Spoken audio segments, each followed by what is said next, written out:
Walking in the woods is so loud. Oh god, what did I just step on? Surprise, motherfucker! Stand and deliver your money and your life. Whoa, what? Don't you mean your money or your life? Unlikely. Hang on, you're like half my level and we're in level 2 wilderness. You can't even attack me. What a bet? What the fuck?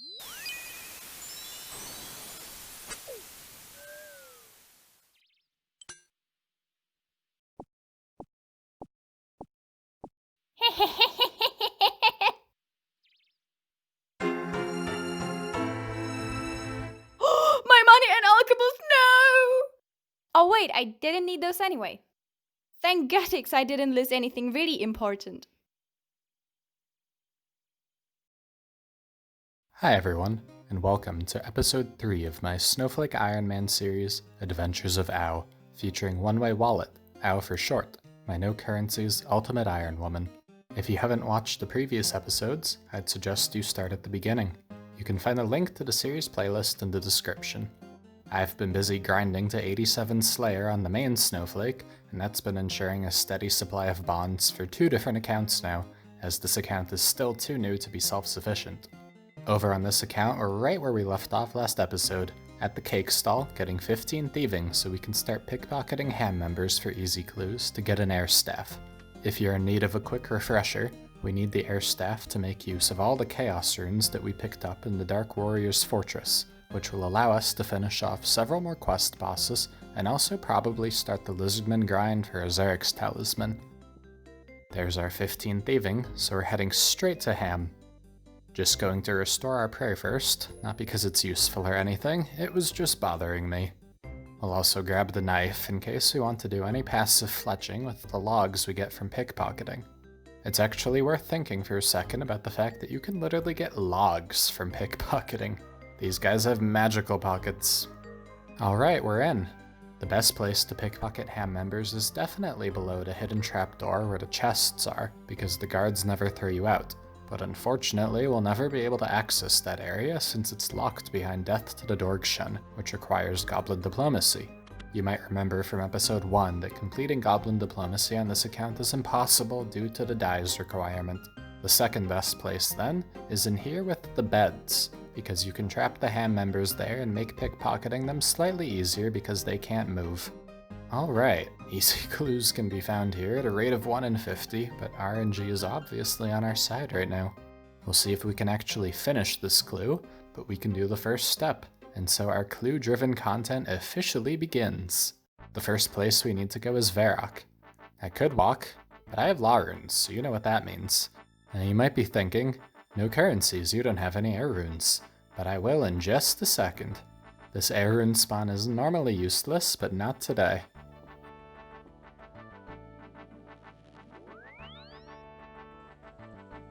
At the end of the last episode, I talked about how I'd reached the end of what I had planned for explicitly, and that once we started doing clues, we'd do conveniently located content wherever our clues took us. We're on our very first step, and there's already something I want to do that's conveniently nearby, and that's the Varrock Museum quiz, for 9 Slayer and 9 Hunter. If you have Rune Light, the client will literally tell you all the answers, but we ain't about that easy-scape life. That's the quiz done, and we can head to Seer's Village for our second clue step. Unfortunately, we don't have the magic level yet to teleport to Camelot, so we're gonna be walking, but I've got my mind on a couple detour stops along the way to make all that walking feel like less of a waste of time. The first place is the Dwarven Outpost at Ice Mountain, where we can do the next step in the Dwarf Cannon quest by picking up the ammo mold and cannon instruction manual. After that, we can wrap up the quest by delivering those to Captain Logoff in Kandarin. The other thing I want to try and do right now is recruitment drive, since we're right near Falador. Well, it looks like we can't put in sold heads or clue scrolls on the table. I was pretty clueless about that limitation. I guess that means recruitment drive is off the table. I'll just see myself out now. Crossing White Wolf Mountain again, but this time we have food, so I feel safe enough taking the shortest route and not going around the long route like last time.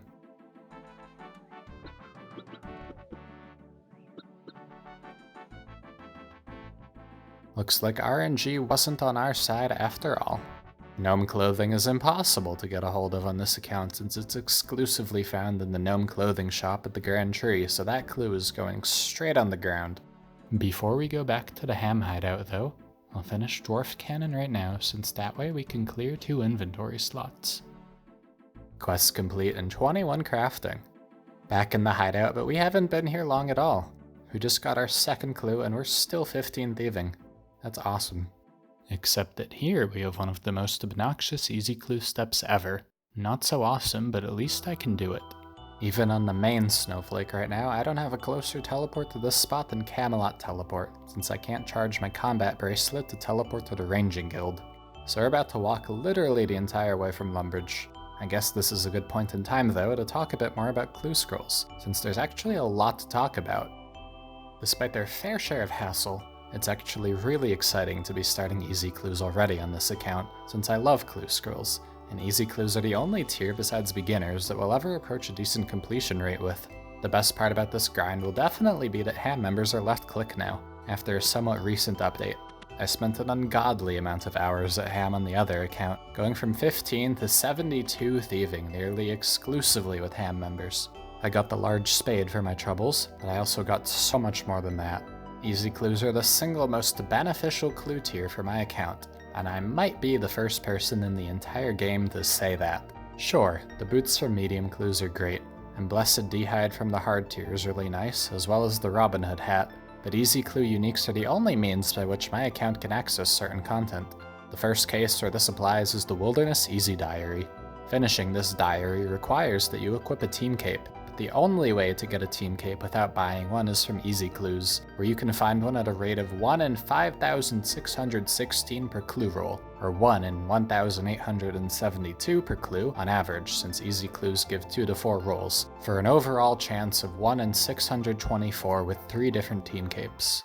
Now the Wilderness Easy Diary is nothing too special, but the sword is quite nice for slashing webs 100% of the time, and I really like the option to teleport to Edgeville with the Wilderness Lever. But finishing this diary with a team cape from Easy Clues on the other account felt absolutely incredible. Now let's talk about that second case. I'm going to go about this in a bit of a roundabout way, but it should all make sense in the end, and you'll see why I decided to build it up this way. Let's start by talking about Barrows Gloves. These are the archetypal best-in-slot gloves in old school RuneScape. Of course, that's no longer entirely true nowadays, since we also have Ferocious Gloves and the Tormented Bracelet, but they're still quite an esteemed item, and a very notable goal for most new accounts. I can't get Barrows Gloves, and not just because you have to buy them. I can't even start RFD on this account due to the inability to get a Greenman's Ale. So the question is, what's my own best-in-slot for the glove slot? It's actually the Regen Bracelet, which just so happens to be the best in slot for 1 defense peers as well. Definitely a respectable item, and a hell of an item to get without spending any currencies, because it requires an Onyx and a bracelet mold. I'll talk about Onyxes some other time, but the bracelet mold is no trivial thing. The only spawn in the entire game is in the crafting guild. Most Iron Men probably just buy theirs or grab one from their POH, but for me the crafting guild is the only option. Now that seems simple enough at first. All you need is 40 crafting, right? Even for an account with restrictions like mine, that's no big deal. But you also need a brown apron. And here's where things get tricky, because I can't get a brown apron.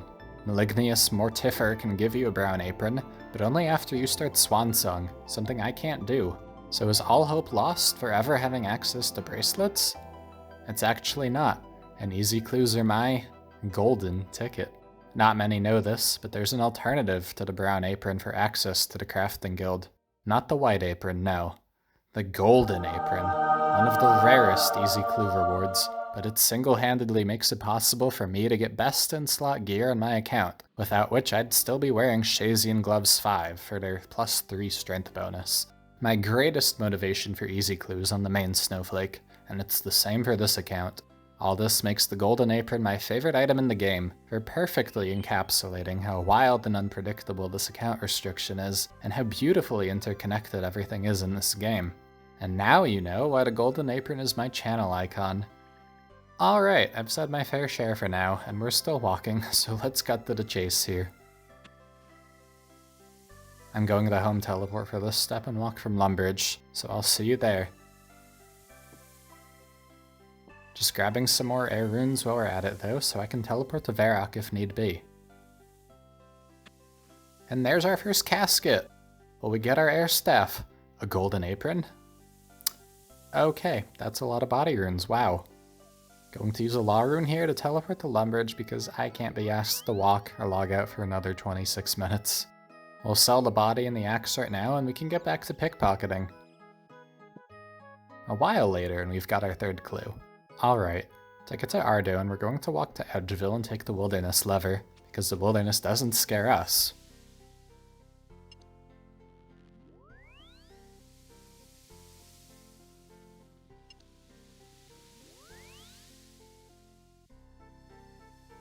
Ooh, I've been waiting for this one.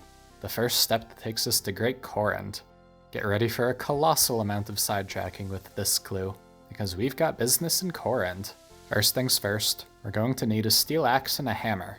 It's worth noting right here that we have an iron bar in our inventory now because we smelted some iron ore from ham members at the Lumbridge furnace. So we need that hammer, and the quickest way for us to get one is unfortunately more staff bashing at goblins. However, I feel much better about it this time since we've actually finished Waterfall, so this ought to be much faster than last time.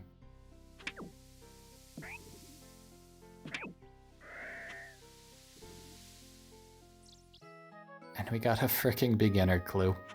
That's like 7 times rarer than a hammer. Detours within detours. Detourception? I'm definitely going to do the beginner clue before going to Corrend since they can also offer elemental staves as a reward. And there's our hammer. We're gonna grab the steel axe from ham members. That didn't take long at all. Now let's see to that beginner clue.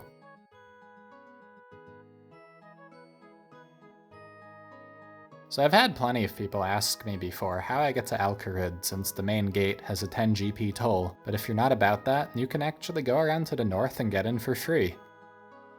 Let's see if we're close enough to the mine to do the emote right here. Alright, that's a casket. You're joking. Literally could have been the air staff done right there. But actually the leather chaps aren't bad to get. I'm not sure how useful it'll be on this account, but beginner clues are actually quite nice for the other account, because they were my first source of leather chaps and a leather cowl, both items used in easy emote clues. Obviously on this account, being a UIM, all tiers of emote clues will always be rough without stash units, but that's a concern for down the road. For now, I'll sell the staff and plate body off and then we can go to Port Sarim and take the ship to Corrend. So you might not know this, but you can actually get to Port Sarim directly from Kharid, even in free-to-play. All you have to do is threaten Shantae and then refuse to pay him any money, my specialty, and he sends you to jail in Port Sarim. I love when niche interactions like this are actually efficient, because this is literally the quickest way to get to Port Sarim right now.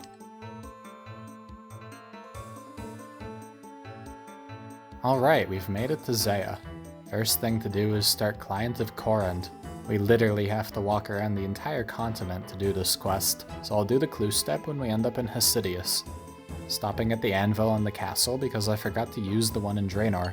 We're making an iron spit. Can anyone guess yet what I'll be doing? Casket! Guess we didn't need that steel axe after all. I'll definitely take a black axe. Noted food too, never a bad thing to have. I'm teleporting from the Dark Altar because I'm pretty sure it's the quickest way back to Vios. And that's Client of Corrend finished. We're taking 20% Piscerilius favor to avoid the dreaded crane grind and dumping these lamps straight into Herblore. We can now clean Terriman. Don't mind if I do. So now the time has come to do the thing I've been eagerly waiting to do, and that's training my hunter. We're going to be doing that with Copper Longtails here at Land's End. It actually worked out perfectly that we already had a clue step in Varrock and did the museum quiz for 9 Hunter, because that's the exact level requirement for Copper Longtails. In one of these crates we can actually find a bird snare, so we don't have to worry about not being able to buy one, thankfully. And we forgot a tinderbox. I need to go back to Draenor Village and get one, but then we can actually start this grind. Tinderbox acquired.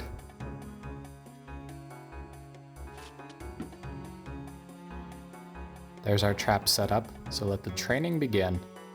I feel like early hunter training is often perceived as being super slow and awful, but that's all a matter of perspective.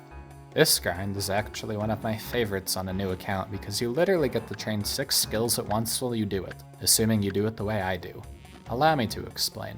These longtails are conveniently located by all these lovely trees, so while we wait for the birds to land on our stick of doom, we can train our woodcutting and fire making. Once we catch the birds, we can cook them using this iron spit, and we get to bury their bones for a bit of prayer XP. We can also use our logs to fletch arrow shafts and make headless arrows with the feathers we get. So while we train to 29 hunter right now for swamp lizards, we also get to train woodcutting, fire making, prayer, cooking, and fletching. 6 skills. I love it.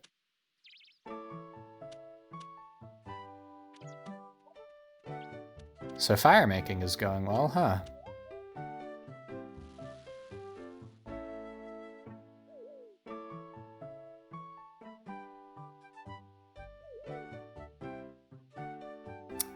Oh god. I completely forgot spits of a fire making requirement. RIP to a whole bunch of cooking XP. I guess we're gonna wait for 20 fire making before we do any more fletching.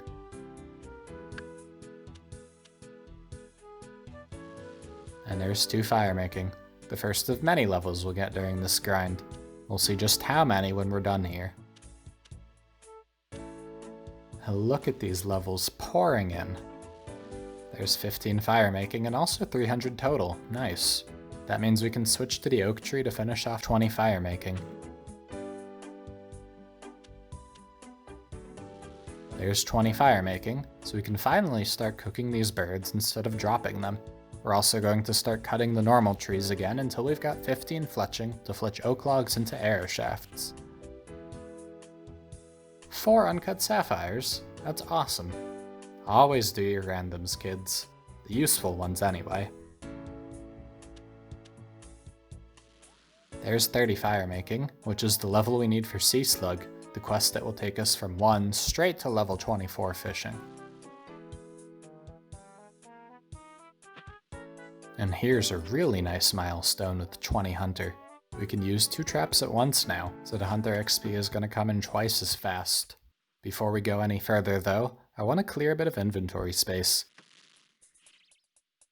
We can't actually use these sapphires yet, so we'll sell them for now and get more once we can actually make a games necklace.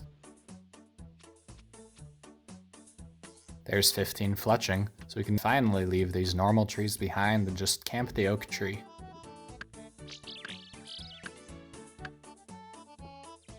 A diamond ring. That is so freaking rare, my god. And utterly useless too at the moment. I won't be able to enchant that until 57 magic, and odds are good I'll be ditching it before that happens in favor of Ring of Dueling. There's 36 woodcutting, a really important milestone because that's the level required for Lost City, the quest required to use a dragon dagger and dragon longsword. On the other account, I ended up using a DDS as my main weapon for literally 5 months before finally upgrading to a DSIM, and I'm not going to be the least bit surprised if it goes similarly on this account, because weapon upgrades are really tough with this account restriction. 27 hunter, so we can catch our first implings now. I don't want to get into it right now, but we won't really be able to use Puro on this account, so we'll always be aiming to get the level required to barehand implings of any variety that we're after. Generally speaking, I catch every single impling I come across, because there's always a chance at a clue or something else potentially useful. I've literally caught thousands of implings on the surface world on the other account, including close to 50 dragon implings at this point, so that's been quite beneficial. I'll just throw this out there, but if you ever happen across a dragon impling that you can't catch, feel free to PM me and I'll gladly take it. My private is almost always on. So I didn't actually specify this earlier, but we're actually stopping hunter right now at close to 28, because now we're 1500 XP away from 29 hunter, which is the amount of hunter XP rewarded by the Ascent of Arceus quest. Now let's take a look at the many levels we gained while we were here hunting. We went from 9 to 27 hunter just now, but at the same time we got 3 prayer levels, 13 cooking levels, 21 fletching levels, 22 woodcutting levels, and 30 fire making levels. Over 100 levels gained in total, and we've also got some of the level requirements now for a few important quests. All in all, a very successful grind and super satisfying. I'll never tire of the early game on a new account because progress just flies in. It's time to return to Ham to keep hunting that air staff, and once we do that, we can get the ball rolling again with questing. But this is where we'll wrap up today's episode. For only having spent 14 hours in the account though, I'm feeling quite pleased with the progress. Thanks for watching, and I'll see you in the next episode.